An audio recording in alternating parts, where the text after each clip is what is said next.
Como saber se você está preparado ou não para uma vaga internacional?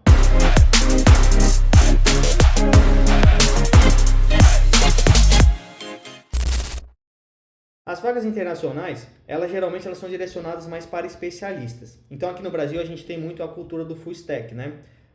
Eu não acho isso ruim, eu gosto de trabalhar com diversas camadas. Porém, quando a gente vai para uma vaga mais internacional, geralmente ela é mais direcionada. Ou você vai trabalhar com back-end, ou você vai trabalhar com front-end, ou você vai trabalhar com mobile. Geralmente as empresas são maiores, elas são mais estruturadas, elas te permitem você ser mais especialistas. Então, no final das contas, você vai precisar escolher, se você é um full stack, por exemplo, vai precisar escolher uma área de atuação. Qual área de atuação você se sente melhor? É front, é back, é mobile, sei lá, é cloud, é infra? O que você prefere trabalhar? Definiu isso? Padroniza o teu currículo, você vai precisar padronizar o teu currículo para que seja direcionado para esse tipo de posição. Aí, o que você vai precisar ter também de requisito? Você vai precisar ter o teu inglês, no mínimo ali intermediário, para você ter um diálogo, né? Então, você vai fazer entrevista, e geralmente você faz uma entrevista com alguém de RH, com alguém técnico, ou em alguns casos até com o gestor do próprio produto, da própria área. Então, você vai precisar ter um diálogo ali aceitável. A rotina desse pessoal, aí vai depender do caso. Em algumas empresas é uma rotina mais assíncrona, digamos assim, dependendo do fuso horário, etc. Então a galera se comunica muito por chat. Em outras você vai ter que fazer daily, vai ter que conversar com a galera o tempo inteiro ali ao vivo. Então é bom você estar com o inglês pelo menos intermediário para você conseguir ter uma conversa razoável ali com as pessoas. Fora isso, você também vai precisar se especializar em princípios. O que isso significa? Além de escolher a área, o segmento que você quer ir, se vai ser front, back, etc., você precisa saber fundamentos e princípios de algoritmo, de lógica. Por quê? Por exemplo, eu tive experiência de passar numa posição internacional de desenvolvedor back-end.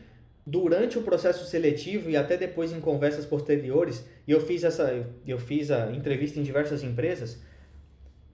O que ficou muito claro para mim? Eles olham muito para essa questão de fundamentos. Então, qual que era uma pergunta comum? Tinha muita pergunta relacionada à complexidade de algoritmo, né? Por exemplo, sobre o Big O Notation, né? Como você calcular se aquele algoritmo de fato é performático ou não está. Tinha também algumas questões, alguns desafios a respeito de estrutura de dados, de como você resolver lá, fazer ordenação de itens, de como você mexer com matriz, esse tipo de coisa. Então, eles pegam muito essa parte de estrutura de dados, de algoritmo, de complexidade, de cálculo de complexidade, e isso é muito vivo assim no dia a dia, isso é muito valorizado. Então, para você estar preparado para uma posição dessa, você precisa estar muito fundamentado em estrutura de dados, em complexidade de algoritmos, em cálculo de complexidade de algoritmo, em fundamentos aqui de programação, de lógica e tudo mais. Precisa ter um inglês no mínimo intermediário e você vai precisar selecionar uma área de atuação. Além disso, o que é importante? Você saber se valorizar. Dependendo da empresa onde você for passar, eu já tive uma experiência de, a pessoa oferecia lá uma vaga com um valor X e durante a negociação, durante o processo seletivo ali, sei lá, na hora de você receber a proposta, o pessoal vinha e te dava uma proposta com valor menor.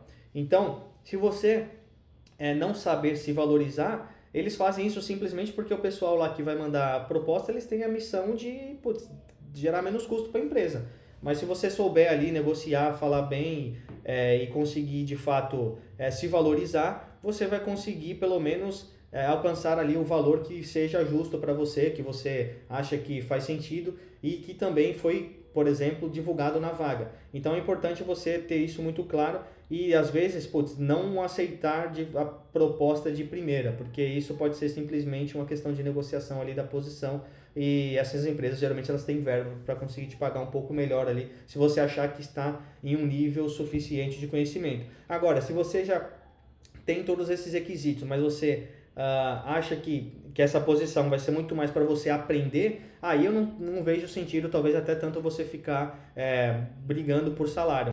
Se você já está no nível mais sênior e já consegue se garantir nesse sentido, então acredito que faz sentido sim você se valorizar aí para trabalhar mais confortável também, tá bom? I don't wanna let myself down.